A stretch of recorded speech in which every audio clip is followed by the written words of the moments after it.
Today's Healthy You is brought to you by Independence Blue Cross, and this week we're looking at parenting health. The role is rewarding, but it can also be exhausting. Trust me, I know firsthand. And when the sleepless nights start to pile up, that exhaustion can lead to something experts are calling parental burnout. Author and sleep researcher Macall Gordon explores this in her new book, and I spoke with her to learn how lack of rest impacts parents' health, relationships, and daily life.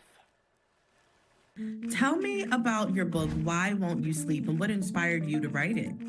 Sure. Well, I had two children who were intense and sensitive and on all the time, and they just didn't sleep ever. And I knew that the traditional approaches like Ferber just weren't going to work for them, so I just kind of gutted it out. And I was a walking zombie. I can't recommend it. Years later, I started, really questioning the whole sleep training thing and saying, this doesn't work for a lot of people. And I ran across Kim West, who's known as the sleep lady, and she had kind of this nice middle ground approach between Cry It Out and what I did. And I really loved it. And I also knew that it worked for these more intense kids because it gave a lot of support and a lot of presence and a lot of help. It was more like teaching them how to ride a bike than just leaving the room and letting them scream. And instead of putting them in the crib or the bed and you leave the room and they cry and you come back and then you leave and you come back, mellow kids will kind of get it. They'll kind of go, oh, okay, this isn't working. Never mind, I'll go to sleep. Well, intense kids will just get more intense. They'll ramp up, they'll dig in their heels, they'll fight harder. It'll just be a sweaty, hysterical mess for hours. And parents will go, well, this is not what the book said. And everybody gives up and you're just stuck. So Kim's approach, and the one that I adapt with her, because she's my co-author in the book, is that you stay, you don't leave, you stay, and you help the child. You say, look, we're not going to do what we were doing before, which was not sustainable.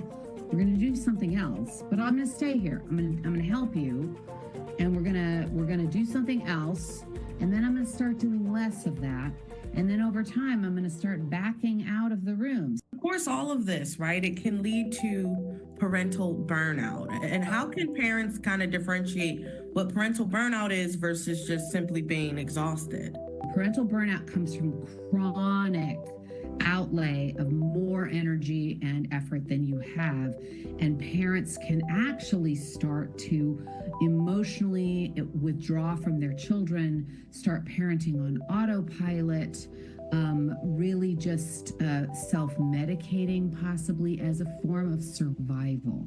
So parents of these more alert, intense kids are more vulnerable because their outlay of energy is kind of more per moment of time, and they're usually working day and night because these are the kids that also aren't sleeping.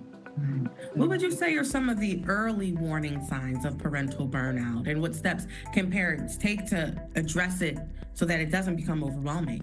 So the early warning signs are this idea of, I'm not the parent I want to be. I am constantly being harsher, meaner, or I'm starting to feel like I'm shutting down, right? It's not there for my kids in an emotional way.